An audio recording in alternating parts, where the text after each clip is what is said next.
Hello दोस्तों, कैसे हैं आप सब। उम्मीद करती हूँ आप सब अच्छे होंगे, मजे में होंगे, स्वस्थ होंगे, मस्त होंगे, व्यस्त होंगे, क्योंकि जो व्यस्त है, मस्त है, वही तो स्वस्थ है। एक बार फिर से स्वागत है आपका आज के व्लॉग में। यहाँ मिलेगी आपको मेरी असली और सच्ची जिंदगी, रसोई से लेकर रिश्तों तक, घर के काम से लेकर जॉब तक, हेल्थ फिटनेस से लेकर सेल्फ लव तक। तो चलिए शुरू कर लेते हैं अपना आज का व्लॉग।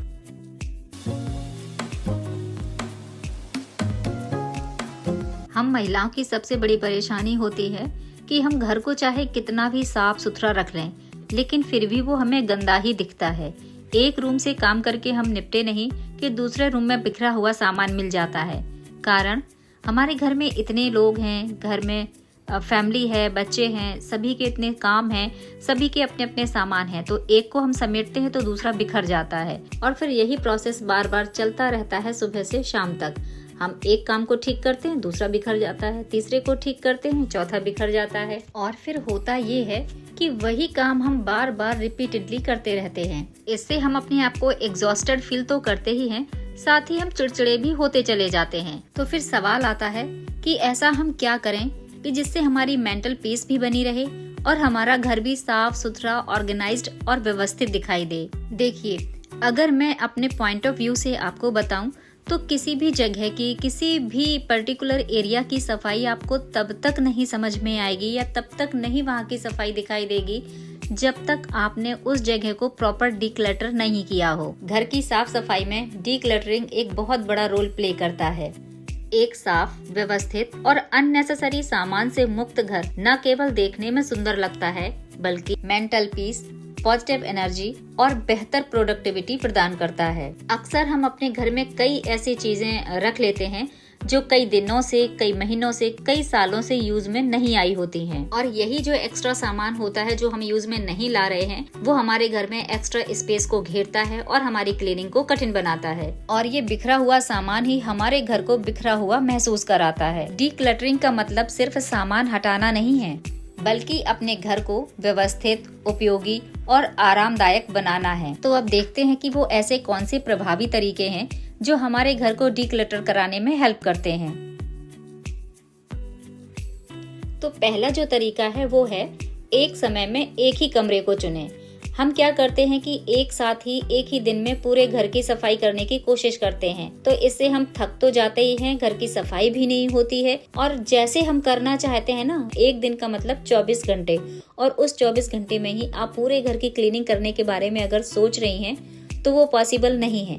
इसलिए अगर आप चाहते हैं कि आप अपने घर को साफ, व्यवस्थित, ऑर्गेनाइज और क्लटर फ्री करना है, तो एक रूम को ही प्रायोरिटी दीजिए। एक रूम में ही आप देखिए कि उस रूम में ऐसी कौन सी चीज है जो आपको यहाँ नहीं चाहिए, एक्स्ट्रा है, उसे आपको hटाना है। और फिर जब एक रूम की क्लीनिंग आप ठीक से कर लें, उसके बाद ही नेक्स्ट टाइम या नेक्स्ट डे आप दूसरे रूम को क्लीन करें। दूसरा तरीका, 1 ईयर रूल को भी आपको फॉलो करना है। इस रूल का मतलब है कि आपको ये गौर करना है कि आपके घर में ऐसी कौन सी चीज है जिसको आपने पिछले 12 महीने से यूज नहीं किया है और वो आज भी आपके घर में पड़ी हुई है और उसको यूज करने के बारे में आपको ख्याल भी नहीं है कि आपके पास ऐसी भी चीज है जो आपके काम की हो सकती है। तो ऐसी चीजें हमारे पास बहुत सी अननेसेसरी होती हैं जो हम यूज नहीं करते हैं, बस ये सोच के रख लेते हैं कि कभी हमारे काम में आएगी, लेकिन वो सालों महीनों काम में नहीं आती है। तो ऐसे चीजों को आप या तो हटा दें, उनको दान कर दें या फिर रीसेल कर दें।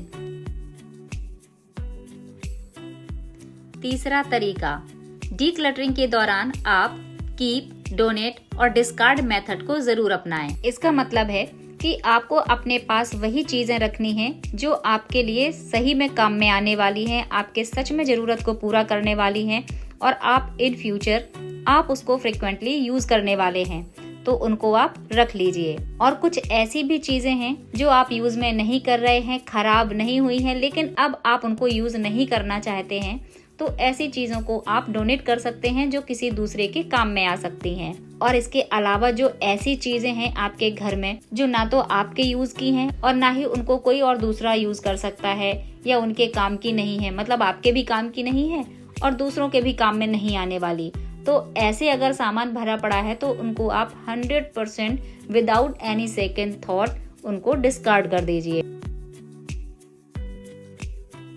नेक्स्ट तरीका है कि 1 इन और 1 आउट रूल को आप जरूर फॉलो करें। मतलब अगर आप घर में कोई एक नई चीज ला रहे हैं तो एक पुरानी चीज को आपको जरूर बाहर करना है। फॉर एग्जाम्पल, मान लीजिए आपने अपने लिए एक नई ड्रेस परचेज करी है, तो आप इंश्योर करिए कि आप एक पुरानी ड्रेस को अपनी कबर्ड से बाहर जरूर करें।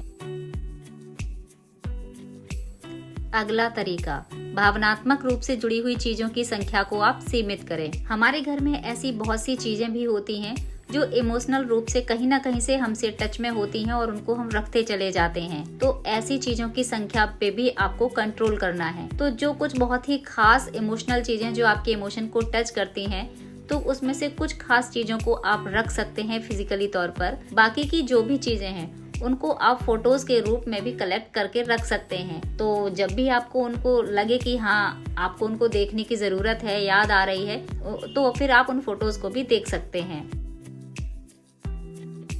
नेक्स्ट तरीका, स्टोरेज बॉक्सेस का यूज करें। डिफरेंट तरीके के सामान के लिए आप अलग स्टोरेज बॉक्स का यूज करें। जरूरी नहीं है कि जो स्टोरेज बॉक्स हैं वो आपके पास फैंसी ही होने चाहिए। आप कार्टन बॉक्स का या प्लास्टिक स्टोरेज बॉक्स होते हैं उनका भी यूज कर सकते हैं। जैसे वॉचेस हैं तो वॉचेस को एक सेपरेट बॉक्स में रखिए, केबल्स हैं, अडेप्टर्स हैं, उनको आप सेपरेट बॉक्स में रखिए।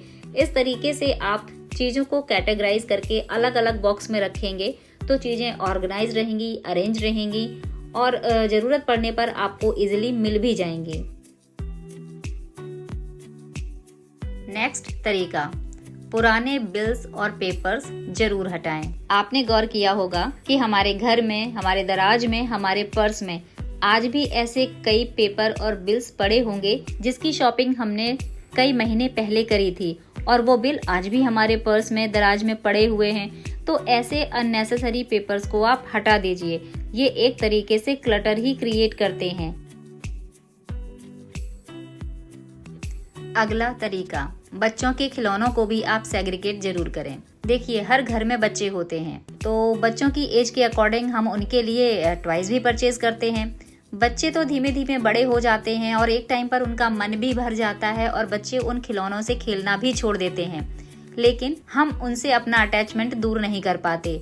हम सोचते हैं ये वाला खिलौना मेरे बच्चे को बहुत प्यारा था, बहुत पसंद करता था, इससे वो बहुत खेलता था, या फिर ये वाला खिलौना मैंने बड़े प्यार से खरीदा था। तो ये सोचकर हम खिलौनों को रख लेते हैं, जबकि हमारा बच्चा उन खिलौनों से कब का खेलना छोड़ चुका होता है। तो ऐसे खिलौनों को भी आप डिस्कार्ड जरूर करें। नेक्स्ट तरीका, वीक में एक बार आप 15 मिनट रूल डीक्लटरिंग के लिए जरूर बनाएं। मैंने आपसे वीकली डीक्लटरिंग के लिए इसलिए भी कहा कि अगर आप पूरे वीक में भी अपने घर की क्लीनिंग करते हैं तो उस दौरान आपको नजर में आएगा कि ये मेरे घर में ये जो चीज रखी है वो यूज में होने वाली है या नहीं। तो आपके दिमाग में रहेगा कि मुझे इसको हटाना है। लेकिन अगर आप डेली वाला जो रूल फॉलो करेंगे ना कि मुझे डेली 15 मिनट्स निकालने हैं डीक्लटरिंग करने के लिए, तो कई बार जल्दबाजी में हम कहीं ऐसी चीज भी ना निकाल दें जो कल के दिन हमें लगे कि अरे वो मैंने फेंक दी, जबकि वो मेरे काम में आ सकती थी। ठीक है, तो मैं इस फेवर में नहीं हूँ कि आप डेली 15 मिनट रूल को फॉलो करें डेली के लिए डीक्लटरिंग के लिए। आप वीक में इसको फॉलो करिए जो कि आपके काम में 100% आपके लिए कारगर साबित होगा। नेक्स्ट तरीका, जो कि सबसे ज्यादा इम्पोर्टेंट है, जब भी आप कोई चीज परचेज करें एक बार खुद से ये सवाल जरूर पूछे कि क्या ये मेरे यूज में आने वाली चीज है जिसे खरीदने के बारे में सोच रही हूँ। और अगर इसका जवाब है हाँ कि ये आपके यूज में आने वाली चीज है, तो फिर से एक बार अपने आप से क्वेश्चन ये जरूर पूछिए कि कहीं आपके पास इसका कोई दूसरा ऑल्टरनेटिव तो नहीं है जिससे आपका काम आसानी से चल रहा है, या फिर सामने रखी हुई चीज ज्यादा कन्वीनियंट दिख रही है, ज्यादा हमारे टाइम को बचाने वाली है, हमारा ज्यादा टाइम नहीं लेने वाली है, तो ऐसी चीज को आप परचेज कर सकते हैं। ये आपको इवोल्यूशन अपने आप में जरूर करना है कि आपके यूज में आने वाली चीज है तो आप उसको परचेज करें।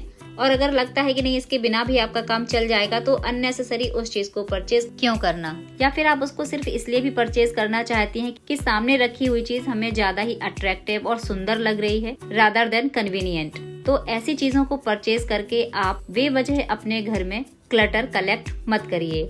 डी क्लटरिंग कोई एक दिन का काम नहीं है, बल्कि ये एक बहुत अच्छी आदत है। जब आप रेगुलरली अननेसेसरी चीजों को हटाते हैं और अपने घर को व्यवस्थित करते हैं तो घर अधिक खुला, साफ और शांत महसूस होता है। तो आप छोटी छोटी चीजों से, छोटे छोटे स्टेप्स से शुरुआत करें और धीरे धीरे अपने घर को ऐसी जगह बनाएं जहां आपको सुकून, खुशी और पॉजिटिविटी महसूस हो। सो फ्रेंड्स, ये था मेरा आज का डी क्लटरिंग से रिलेटेड आज का व्लॉग। आई होप आज के व्लॉग में बताई हुई बातें आपके लिए हेल्पफुल जरूर रही होंगी। अगर आपको आज के व्लॉग की कोई भी बात अच्छी लगी हो तो प्लीज चैनल को सब्सक्राइब जरूर करें। मिलते हैं नेक्स्ट व्लॉग में। Till then bye bye, always stay happy and healthy.